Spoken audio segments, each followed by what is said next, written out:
Hey everyone, welcome to a new episode of the Iceberg Lounge.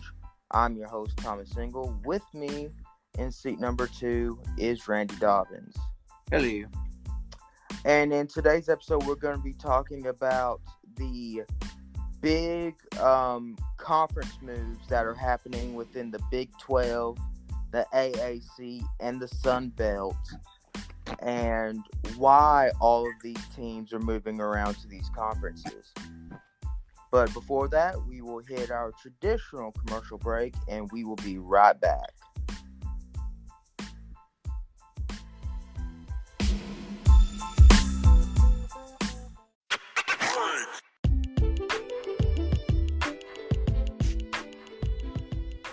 Hey, this is Thomas Single from the Iceberg Lounge, and I'm here to talk to you today about Anchor, the easiest way to make a podcast.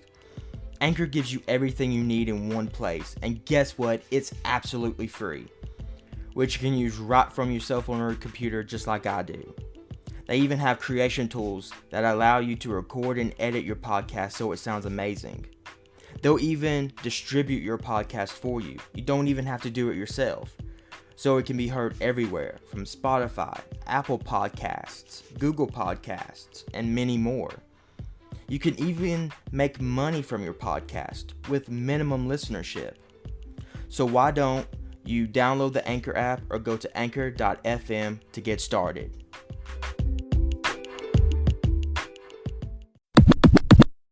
And we're back. So, first we're going to tackle the Big 12 because they were the first to announce. And really the biggest. Yeah. And all of this was after the announcement of Oklahoma and Texas leaving the Big 12 for the Southeastern Conference. And so, basically back in September, the Big 12 votes to accept BYU, Cincinnati, Houston, and the University of Central Florida to come into the Big 12. BYU will be coming from the independent side of the FBS. Cincinnati, Houston, and UCF would be coming through the AAC. So the AAC got robbed 3 teams in this move. Honestly, I don't really know who it's a bigger move for, the AAC teams or BYU since they're independent. Well, see, if you look at what Big 12 is getting, they're getting Cincinnati and UCF, who over the past 5 years have really made a name for themselves. Yeah. Including right now where Cincinnati, because of Oregon's bad loss, has a chance to be the first non-Power 5 team in the playoff. Because we've talked about this before, or at least I have brought it up to you, that there's a lot that probably needs to happen for Cincinnati to get to the playoffs. Yeah, and as much as we hate that there's a lot that needs to happen for them to get there, there is a lot. Yeah, and see, with Oregon's bad loss, Cincinnati could really finally at least break in at number 4. Yeah. With Ohio State as either 2 or 3, Alabama either 2 or 3, and then you would have Georgia at 1. BYU will possibly be in the conference in the 2023-2024 season. But the deadline for the rest of them to join, they have to be officially in the conference by July 1st of 2024. Yeah. And so, interesting thing about this move for the AAC teams being Cincinnati, Houston, and UCF is that they had to give a 27-month notice to the conference about their move. Yeah. And each team has to do a $10 million buyout before they leave. See, it's one of those things where I feel like this is going to be a little bit easier transition for BYU. Oh yeah, well they don't have to buy themselves out. They can go anywhere. Yeah, and I feel like it's kind of them joining BYU joining the Big 12 that early. I feel like it's going to be a problem because I feel like that's going to make it lopsided. Yeah. We'll see. It's going to be even crazier because there will possibly be a 14-team Big 12 conference which would still include Oklahoma and Texas before they leave in 2025 for the Southeastern Conference. Yeah. So the Big 12 might be the Big 14 for at least one season. Yeah. Which is very interesting. BYU, for example, has had years of battles trying to join a Power 5 team. Yeah. Like they've been trying to join a Power 5 conference for years now. And UCF has been trying to as well. And see who I feel like who's going to get the most out of this of them coming to the Big 12. I think these AAC schools are going to get the bigger end of the better end of the deal because like your UCF and your Houston's and your Cincinnati, all people say is, well, they're not in a good conference or their schedules are weak or this or that. Well, they're in a Big 12 conference. You can't the Big 12. You can't really sit there and complain. Exactly. And honestly, the AAC over the past 5 years has kind of broken through as almost like the unofficial sixth member of like the power conferences. Oh yeah. And that's with the help from Cincinnati and UCF. And honestly, Houston as well. Yeah. And so this is, I would say this benefits more the AAC than BYU. Yeah, because at least BYU has made a name for themselves. Yeah, and another interesting thing is there's kind of bad blood right now between the Big 12 and the group of conferences known as the Alliance, which is the ACC, the Big 10, and the Pac-12, because they weren't invited into this alliance at all. Yeah, and I can see where that's going to cause some tension between the two. Because the main thing about this is this all goes back to a previous episode that we've done talking about the power struggle within college football. If you haven't listened to that podcast, go and check it out, because this all is a power struggle right now that you're seeing in college football, all because of Texas and Oklahoma leaving for the Southeastern Conference. And because of that, the alliance formed between the ACC, Big 10, and Pac-12. And then this also forced the Big 12 to invite other members.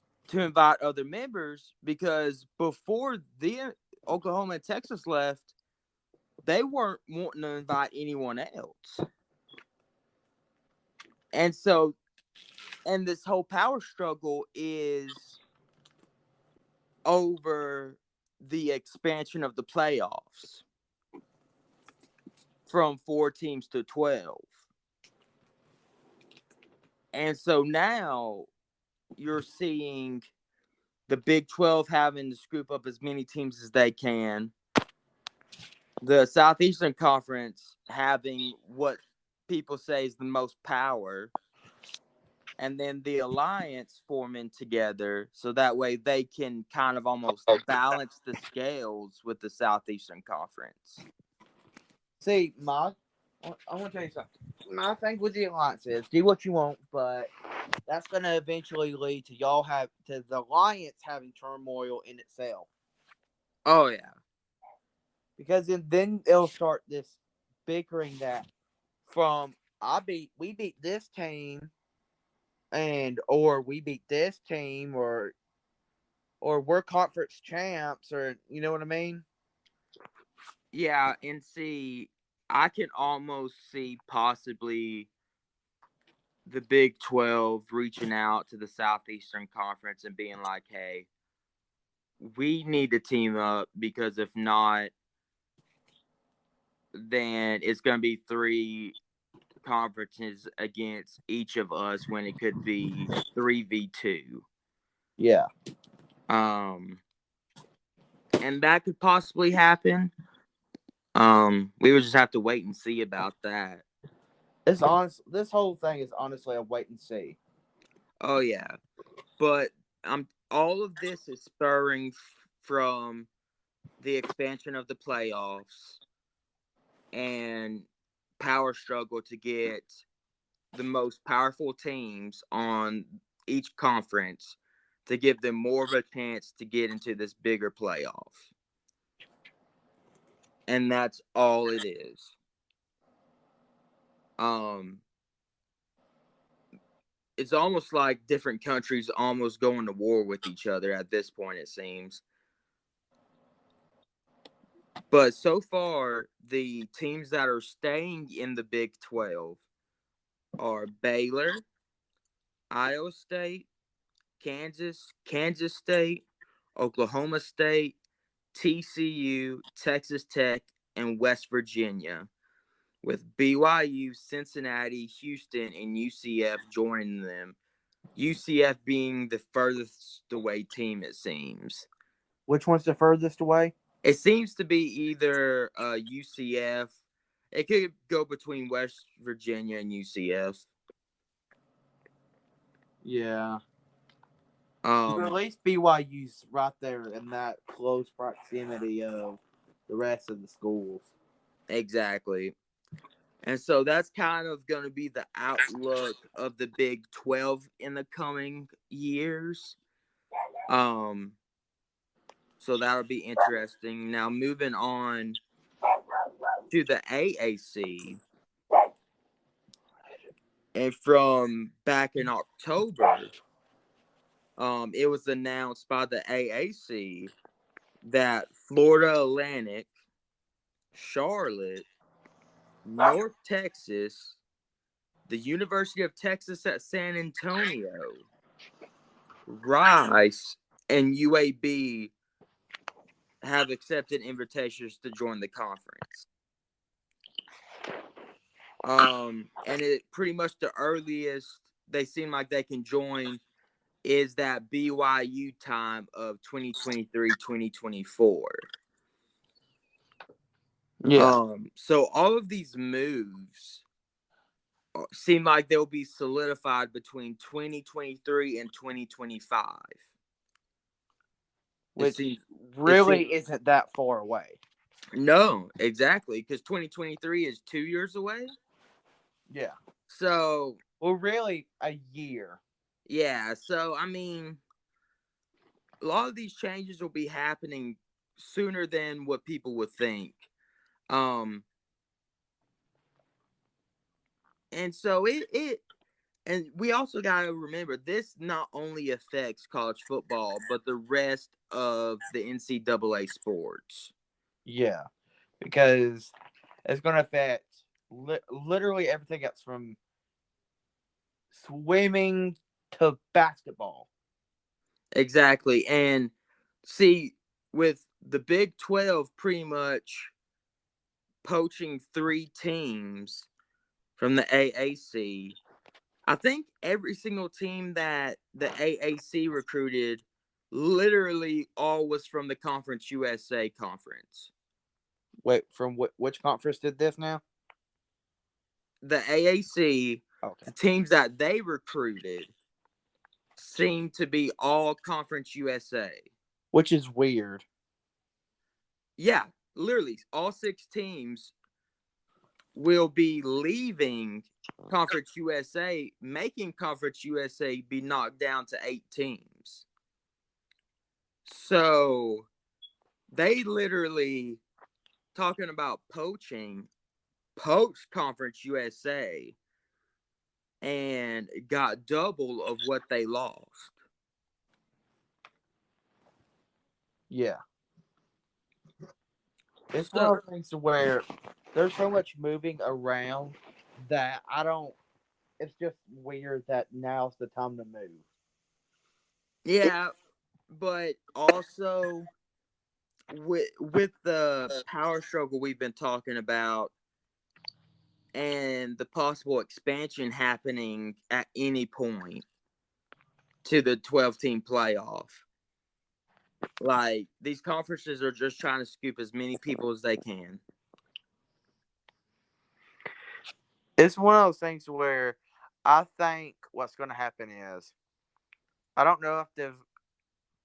I feel like they might do because I've always thought that instead of going from 4 to 12, that they might do something in the middle, like from 4 to 6 or 4 to 8, and then to 12. Yeah. And I don't know. It's just I just would feel like that would be the way that the playoff committee would go. Yeah, it seems like a ease into the 12 team would be better. But from all that I know, they're literally gonna go from 4 to 12, and it just depends on if they can get everyone on board. And this is causing a panic from all the conferences. Yeah. And because I think this would be less realignments if they went with what you said and like slowly moved to a 12 team. Yeah. But it's getting so bad that the Sun Belt, as we're moving on, is now poaching from the FCS division, bringing some of those teams into the FBS. And the chosen team to move up is James Madison. Which I can't remember if they're. Well, I know that. I think I know because of basketball. Well, see, in FCS, they're a powerhouse. They're a national title winner in 2016, and then made 2 title game appearances since then. So I don't know. This might be a good move up for them. It could be either make or break them. exactly, because they will be in the Sun Belt no later than July 1st, 2023, again being in the 2023-2024 season. Yeah, it's just there's so much going on between 2023 and 2025 that it's just really hard to keep track of it all. Because another thing that's going to be there's one big game that's going to be in that time frame, and that's Texas coming to Alabama. Oh yeah, which will be a huge game because they play next year in Austin, and then they play 2023 in Tuscaloosa. Yeah, I was about to ask if that was a home and home series. It is. Well, see, and this is insane. With the addition of James Madison, the Sun Belt will have 16 teams in the conference, joining Appalachian State, Little Rock, Arkansas State, Coastal Carolina, which has been making big moves in past years, Georgia Southern, Georgia State, Louisiana, ULM, South Alabama, and UTA, Texas State, and Troy. Yeah. We all know what South Alabama and Troy have done in the past few years. And not only that, but they will be also adding 3 additional teams to the Sun Belt. They're coming to the Sun Belt will be Southern Miss, Old Dominion, and Marshall, which announced plans to join the Sun Belt. Where was Marshall at before that? I'm not sure. I couldn't tell you. Yeah. So the Sun Belt, I mean, Marshall has been good in previous years. Like I said, it's a scramble to try to get the best teams you can get to your conference.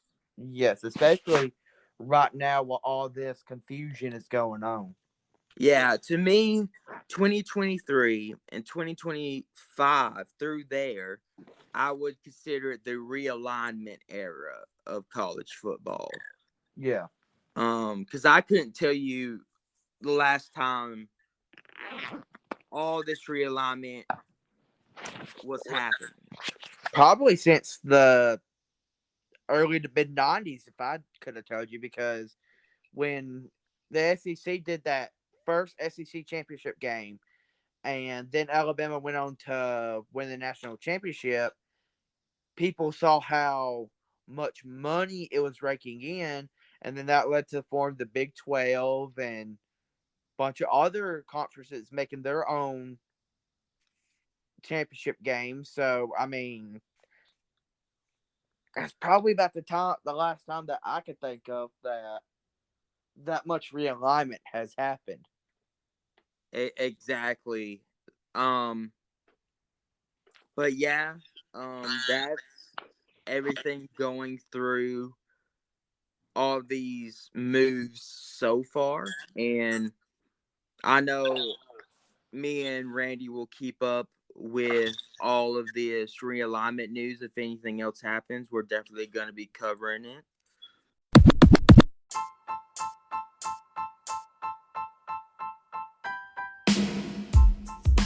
Want more content from me and Randy? Go check us out on Twitch at Iceberg Gaming TTV and Itsktowngaming, where we stream multiple games live. We're also on YouTube at Thomas RJ Engel and K-Town-Gaming, where we play 3 games and have other content for you to enjoy. If you want to follow us on social media, all of them will be in the details of this episode.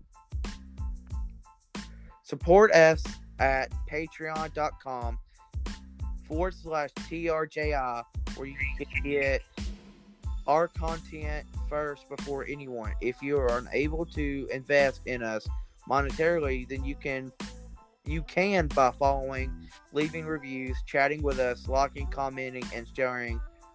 Thank you for the support. Thank you for listening to the Iceberg Lounge. Don't forget to give us a follow, leave us a review, and share this episode. Know God loves you, and we love you, and always remember, all to God. See you in the next episode.